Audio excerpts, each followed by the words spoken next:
Welcome to the AAUC podcast series on building our collective American dream.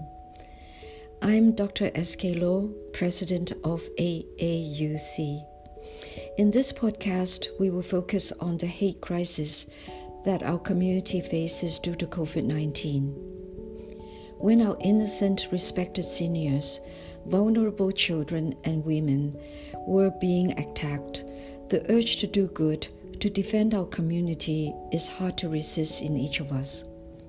It's heartwarming to see our Asian American community rises up, unites, and speaks out against hate. We, the silent minority, can no longer be silent.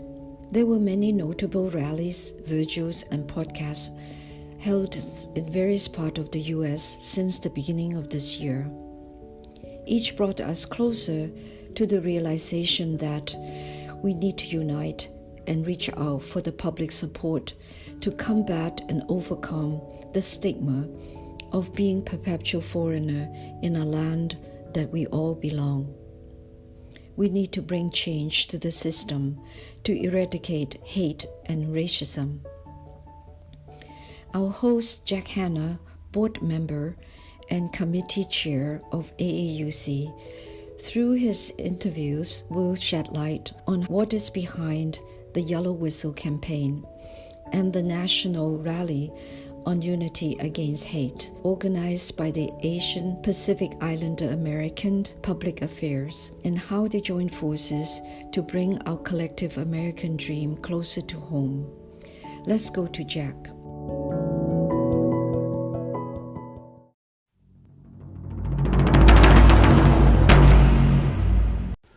Hello, I'm Jack Hanna. Our guests today are going to describe their efforts of responding to the Atlanta tragedy and other recent acts of violence by organizing the API community, promoting alliances and coalitions with others, and developing a plan for how we all may refute the hate by building a safer and more just society for us all.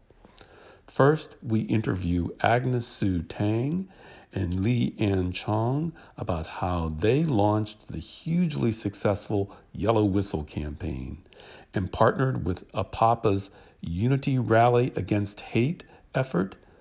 Then we talk with Vincent Wang, APAPA's president, about how the rallies across the country and world united opposition to the racism and violence against the API community. Finally, we discuss with Amy Tong and Carl Chan how APAPA's Sacramento and Oakland chapters promoted the rallies and discovered a new awareness and commitment from API's youth and second and third generations to advocate for our community's civil rights as Americans. Now, let us join our first guests, Agnes Sue Tang and Lee Ann Chong. Welcome, Agnes and Lee Ann, to AAUC's podcast series. Agnes, you and your husband Oscar and Lee Ann, among others, conceived and launched the Yellow Whistle campaign. How did that come to be? Jack, let me take you from the very beginning. It started around midnight East Coast time. A friend of mine had contacted me very upset about what happened in Midtown New York. As you know, there was an elderly Filipina lady who was on her way to church and she was attacked, and that these two doormen had purposely shut the doors and refused to help her. And we were both extremely disturbed. That is not the America that we know. And in this instance, it occurred to me that I have always carried a whistle since I was an undergraduate archaeology student as a GPS to identify ourselves. There's no language barrier using a whistle. It does not require battery. It's light, it's plastic. It cannot be used against you. So we decided that we're going to distribute whistles. So that was our conversation on March 31st, literally at midnight. I shared this idea with Oscar, and he is the one that came up with the idea that we should have a whistle that is a symbol. So we decided to put it on a wristband so it will come off very easily. And the yellow color was really Oscar's idea for two reasons. One, yellow is really the color of optimism in nature. It's the color of sunflowers, daffodils to welcome spring. It's the color of hope.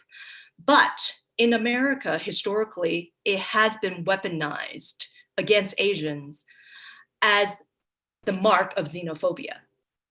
So by having a yellow whistle, we are literally and metaphorically whistleblowing on historical discrimination and xenophobia. So that's how it came about. Well, I think what happened first is when Agnes and I were texting each other at the end of March. An ordinary person going to church can get attacked. So then I messaged Agnes and need to do something positive. And I know Agnes and Oscar are people of action. And then she said, how about a whistle? You know that you are not alone. It's like the safety pin when Trump was anti-Muslim. It's like a breast cancer ribbon, but this is practical. I feel that this is the country where it's possible to make a difference, and I want to make a difference. Which I think is just wonderful. And want to now ask you, having accomplished so much in such a short period of time, what's next in the short term and the long term, expanding your alliance and your coalition? I immediately approached the New York Historical Society, which became our first hub for distribution. We had University Settlement who joined us and included yellow whistles in their dental kits. And they started including the whistles in their free toothpaste dental kits. And then it went to food banks. It was just such word of mouth. We have the part of the New York Public Library, and we also started working with Campgrounds of America, which has national presence in all 50 states. Then contacted Vincent Wong, who is, as you know, the national president of APAPA. And that really began the outreach. As of today, we have close to 100 partners, and in all 50 states. We launched the Yellow Whistle project April 19th. And 2 days before, Leanne was invited by Bubble Tea Collective, this LGBT, well-known, highly respected LGBTQ Asian American group in New York City. That was our first public distribution of the yellow whistles. We thank Bubble Tea Collective for being one of our first partners in this project. It's been interesting, I think, how this has developed very naturally, this movement. And which shows, I think, the sincerity of it. This Saturday, APAPA is leading a coordinated nationwide campaign of rallies. There will be major rallies in San Francisco, in Columbus, Ohio, in Washington, D.C. And so we went from 10,000 whistles to 100,000 whistles within 3 weeks. And we've set up 6 regional hubs to help us distribute at all the major rallies to the most needy. We're committed to this project, and we will continue to order whistles, distribute whistles. So please contact us. There will be more whistles to come, more than the 100,000. We just shipped 3,650 whistles this morning. So we're getting good at it. We have prepared a card that is distributed with every whistle that is bilingual in English and in Chinese, in English and Korean, into English and Spanish, because the Hispanic community is rallying to come and support the Asian American community. And it says, when in danger, blow the whistle. We're whistleblowing on all forms of injustices in our society. And there's one last thing I want to say. People ask why Asian Americans are viewed as the silent minority. But we're whistleblowing because we demand our right to belong in America. Agnes and Leanne, so appreciate you taking time from this frantic moment in your lives and organizing all of these just amazing accomplishments. I greatly admire what you've done, and you deserve our thanks, credit, and appreciation for your efforts. Welcome Vincent Wang. As president of the Asian Pacific American Public Affairs Organization, or APAPA, were there other partners that you had that assisted you with your Unity Against Hate rallies? Where do you envision your efforts organizing the Asian American community going forward? We have received overwhelming response from the Black, Latino, and Jewish community. We receive support from public officials. They issue public statements, show up at our rally, and condemn the hate against Asians, and also call for actions to change. This time around, people realize we need to stand together to have a strong voice. There were total 23 locations that participated in the rally in the US and 4 locations overseas doing similar rallies. We had a lot of the second generation Asian American speakers. They used to not participate in our events. Now they have personally witnessed the bias and the attack against Asians. They speak up and be part of the change. It is very powerful. We felt very encouraged. They are our future. They are the country's future. I think the rally is just one of the first actions we took. President Biden signed the anti-Asian hate bill that was passed by both chambers of Congress. That law will request law enforcement to systematically track all the hate incidents. That will help us identify actions going forward. There's a lot of things we need to work on, including how can we work together as a society to make all people feel like they are part of this country, they are as American as anyone else. To include Asian American history in their curriculum, people were using misinformation and blame Asians for the challenges they were facing. We want to change that. We want to work with public officials and law enforcement to help them receive implicit bias training, help our community understand how we can speak up, how we can protect ourselves. I'm very optimistic that we can do it together with different parts of the community. Let's now turn to Amy, who for many years has served as the Senior Advisor for APAPA. Can you introduce yourself, Amy?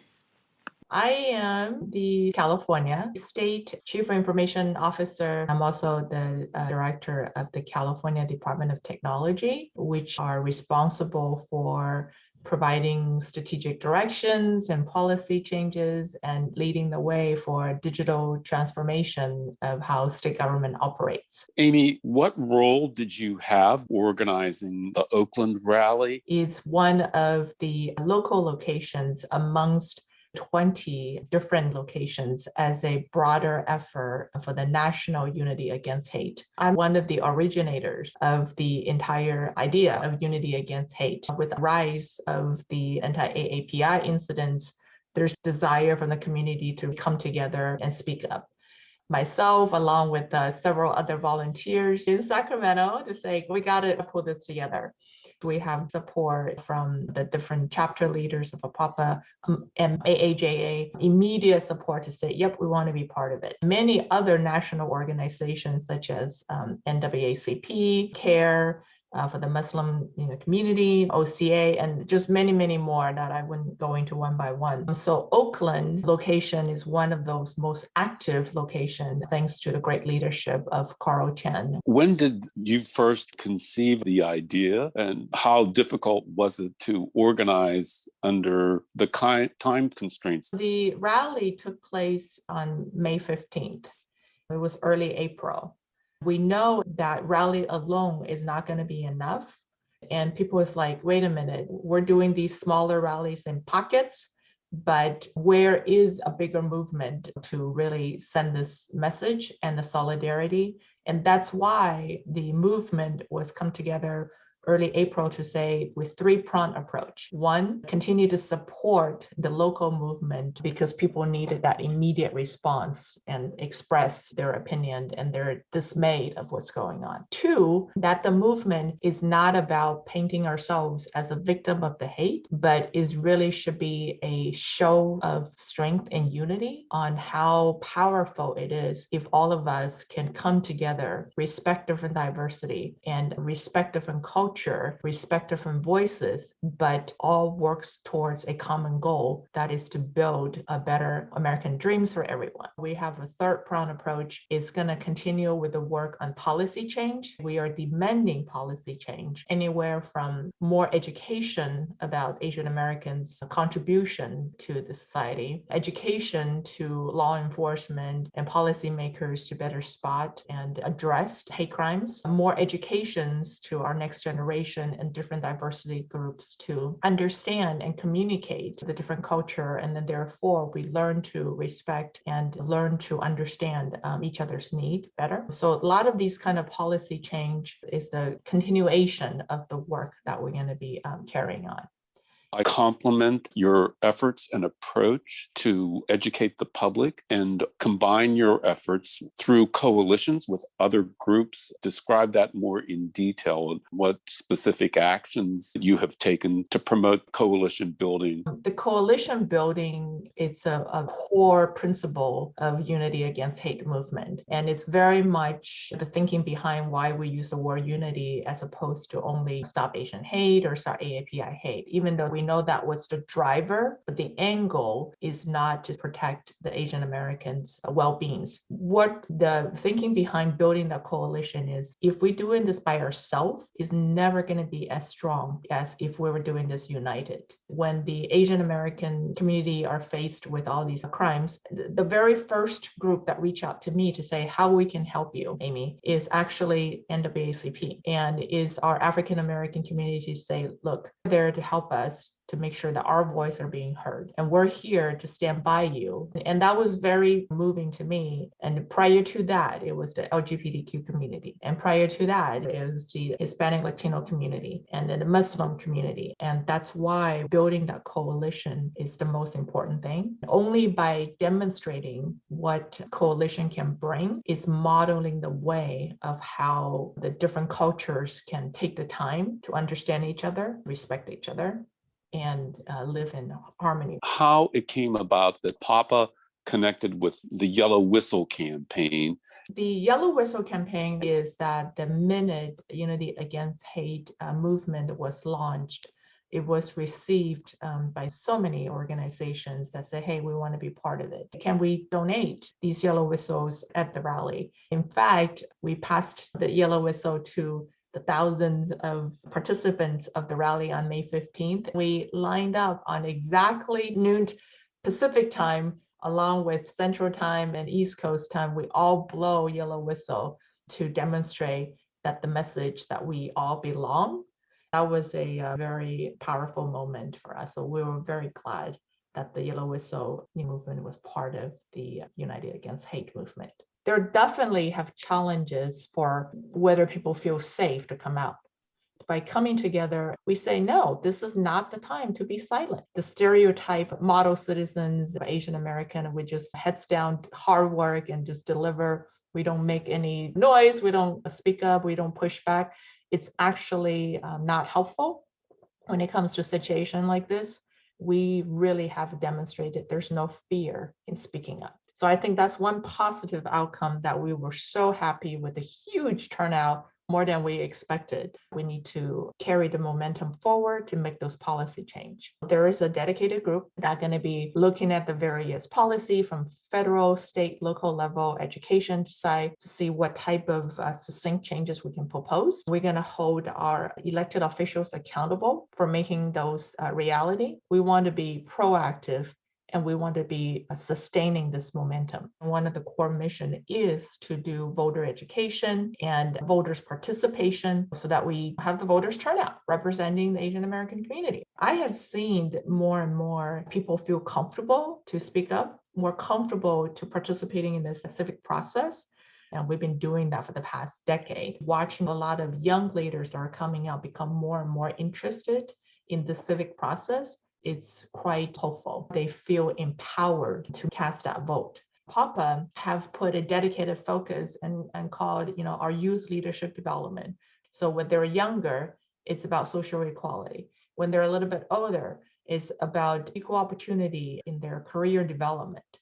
And they want their own children to learn about the contribution of the different community and diversity. And now let's hear from Carl Chan, who helped coordinate the May 15th Unity Rally in Oakland, California. Compliments on your effort organizing the Asian American community. The success was spectacular. Thank you. It really is about the joint effort. This rally, at the very beginning, we had the faith-based leadership came in and did the chanting and the blessing. We also have community leaders and friends and supporters from all races. During the rally, we all understand we are the same. We can share our love and our cultures. We should be proud of ourselves. I want to emphasize on this yellow whistle because during our rally at noon, we have decided it's going to be the national whistle blowing. We have invited many community leaders, including President of the NAACP, Mr. Holland, along with actor Daniel Wu. We have about 800 people showing up and marching together. At 12 noon, we stop everything. Together, we blow the loudest whistles on earth. There are so many cities with us, not only in the United States, we have people from Australia, from Canada, from all over the world. Stop Hate, the organizations called APAPA, the chair for the Greater Oakland chapter, is a national organization, decided in March to call many organizations and groups to join us. We never have expected. There were so many elected officials, community leaders want to come to be the speakers. It's important to see that most of the elected officials join us to recognize what the problems are, focusing on the solutions. What problems did you overcome in order to organize this event?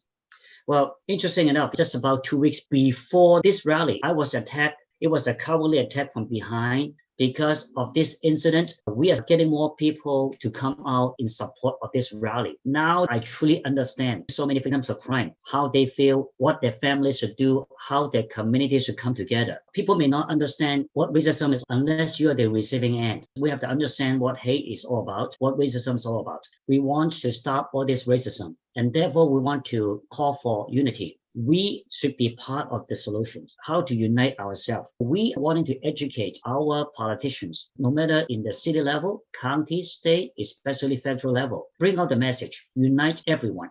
Remember, we are the United States of America, so let's be united.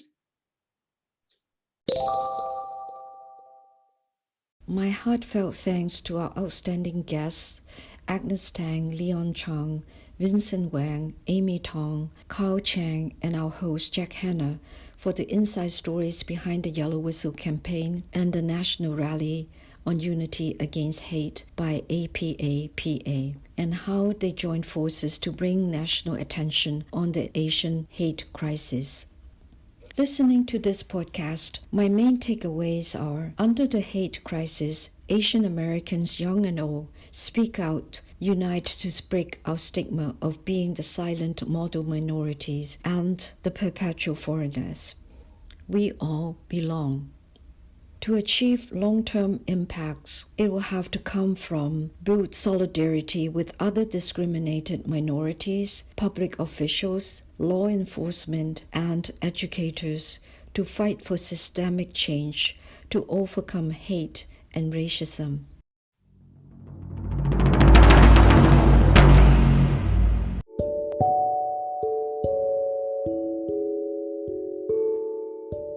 The AAUC podcast is supported by our active individual members and organization members.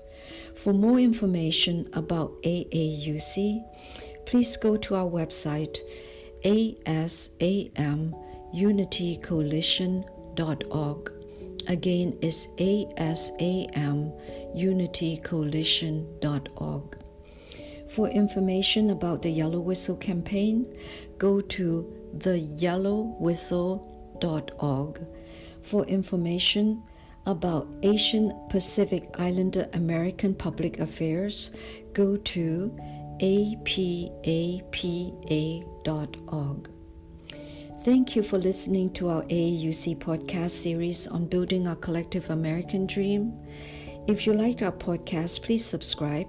Tune in to our next podcast, which will be launched on the last Sunday of each month. That will be on June 27th at 8 p.m. Eastern Time. It will be on the mental health crisis of our Asian American youth.